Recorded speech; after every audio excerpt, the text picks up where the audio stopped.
Hai Sobat SG, kembali lagi dengan Bimbel SG. Perkenalkan, nama saya Tuslianingsih, biasa dipanggil Kak Lia. Kali ini kita akan membahas materi Bahasa Indonesia, yaitu kalimat efektif.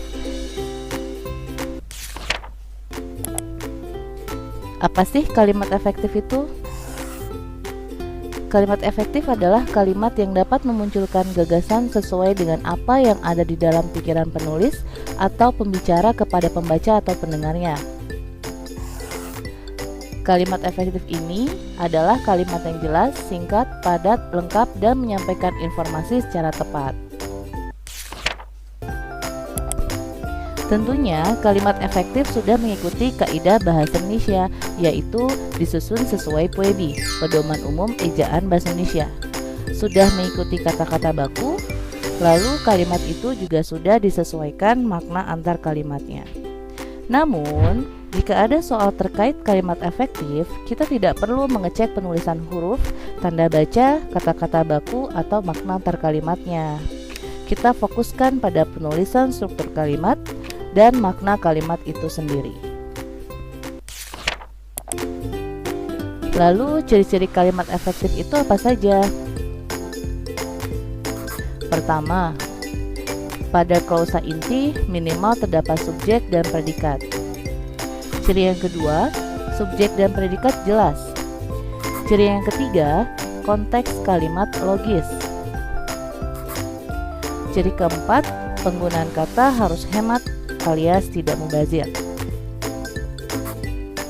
Ciri kelima, makna kalimat tidak ambigu. Ciri keenam adalah bentuk kata paralel. Nah, ini adalah contoh soalnya. Kalimat berikut adalah kalimat tidak efektif kecuali A. Dalam rapat itu memutuskan 3 hal pokok, yaitu perbaikan mutu produk, meningkatnya frekuensi iklan, dan pemasaran yang lebih gencar. B. Meskipun perusahaan itu belum terkenal, tetapi produksinya banyak dibutuhkan orang.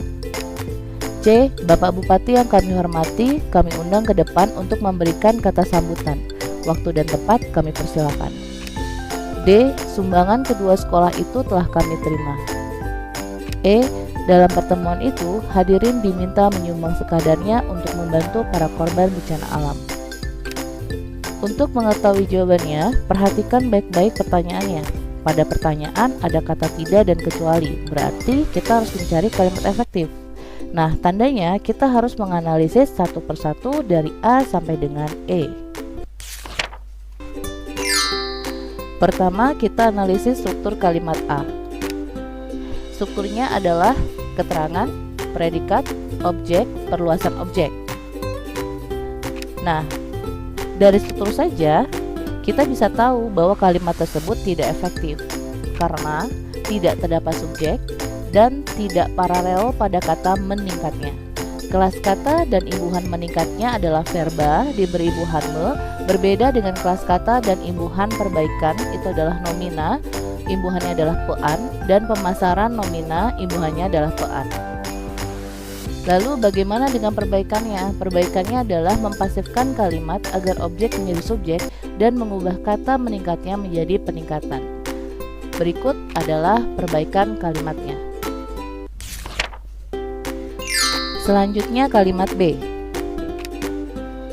Pada kalimat B terdapat keterangan sebagai anak kalimat, yaitu meskipun perusahaan itu belum terkenal. Lalu terdapat konjungsi setara, yaitu tetapi, yang seharusnya menghubungkan klausa inti pertama dan klausa inti kedua. Namun, karena keberadaan konjungsi meskipun di awal kalimat yang bertugas sebagai konjungsi klausa bawahan, kalimat E menjadi tidak efektif. Alasannya adalah tidak hemat, menggunakan konjungsi yang sepadan meskipun dan tetapi yang bermakna pertentangan sehingga tidak jelas kalimat majemuk setara atau bertingkat. Alasan yang kedua, kalimat tersebut tidak jelas subjek dan predikat intinya. Jadi perbaikannya adalah kita harus menghilangkan salah satu konjungsi agar kalimat tersebut menjadi kalimat majemuk setara atau kalimat majemuk bertingkat. Berikut adalah perbaikannya. Lalu kalimat C. Kalimat tersebut bermakna bupati yang diminta memberikan sambutan. Tetapi yang dipersilakan adalah waktu dan tempat. Padahal waktu dan tempat tidak bisa memberi kata sambutan. Dengan demikian, kalimat tersebut tidak efektif karena tidak logis atau tidak masuk akal.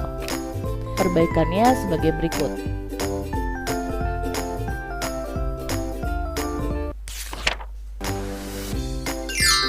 Kemudian kalimat D. Makna kalimat tersebut ada dua karena penggunaan kata kedua. Apa yang dimaksud dalam kalimat? Apakah sumbangan kedua atau kedua sekolah? Dengan demikian, kalimat tersebut tidak efektif karena ambigu atau bermakna lebih dari satu. Maka perbaikannya adalah kita bisa mengubahnya menjadi kedua kalimat berikut. 1. Sumbangan kedua dari sekolah itu telah kami terima, atau sumbangan dari kedua sekolah itu telah kami terima. Terakhir adalah kalimat E. Kalimat tersebut sudah memenuhi ciri-ciri kalimat efektif, yaitu kalimat tersebut sudah terdapat subjek dan predikat, jelas subjek dan predikatnya, kalimat tersebut logis, kalimat tersebut hemat, tidak ambigu, dan paralel.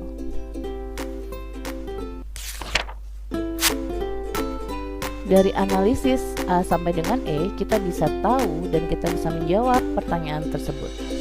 Berarti jawabannya adalah yang E. Oke, sekian penjelasan yang kakak berikan. Semoga dapat dipahami dengan baik dan semoga bermanfaat. Jangan lupa untuk follow Instagram Bimbel SG dan subscribe channel YouTube Bimbel SG untuk pembahasan soal lainnya. Sampai jumpa lagi dan terima kasih.